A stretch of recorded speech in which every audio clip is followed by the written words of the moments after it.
ఎందుకండి కస్టమర్స్ ఇలా తయారయ్యారు కొంతమంది. ఒక బ్లౌజ్ తీసుకొస్తారు. దానికో 3 ప్యాటర్న్‌లు పట్టుకొచ్చి ఫ్రంట్ ఒకటి, బ్యాక్ ఒకటి, హ్యాండ్స్ ఒకటి అంటారు.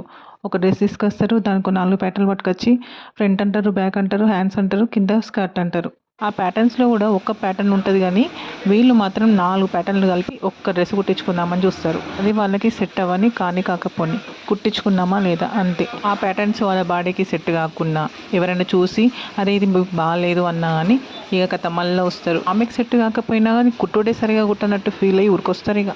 నిమిషం ఆలోచించకుండా మాటలు అనేస్తూ ఉంటారు. ఈ రోజు నుంచి కుడుతున్నారు కదా, అన్నీ బాగానే ఉన్నాయి, మరి ఇదొక్క డ్రెస్ ఇది ఎట్లా మిస్ అయిపోయిందో అని ఆలోచించి అర్థం చేసుకునే ప్రయత్నం చేయరు. ఇంకా చెప్పాలంటే ఎంతగానో ఎక్స్పెక్టేషన్స్ పెట్టుకొని కుట్టించుకోవడానికి వస్తారో అలాంటి వాళ్ళకి ఎలాంటి రిపేర్స్ వస్తాయి, రిపేర్స్ వస్తాయి అన్న దానికంటే రిపేర్ వచ్చేటివే కుట్టించుకుంటారు అన్నమాట అయితే కరెక్ట్. వీళ్ళకి కొంతమంది ఇస్తారు, ఇచ్చేసి మీకు నచ్చిన డిజైన్ పెట్టండి, మీకు నచ్చినట్టు కుట్టండి అంటారు చూడండి. వాళ్ళకైతే ఒక్క రిపేర్ రాదు. ఎంత సాటిస్ఫాక్షన్ అవుతుంది అంటే చాలా సంతోషం అనిపిస్తుంది వాళ్ళని చూస్తుంటే. విసిగిచ్చే 100 మంది కస్టమర్స్ కంటే 10 మంది మంచి వాళ్ళు చాలా.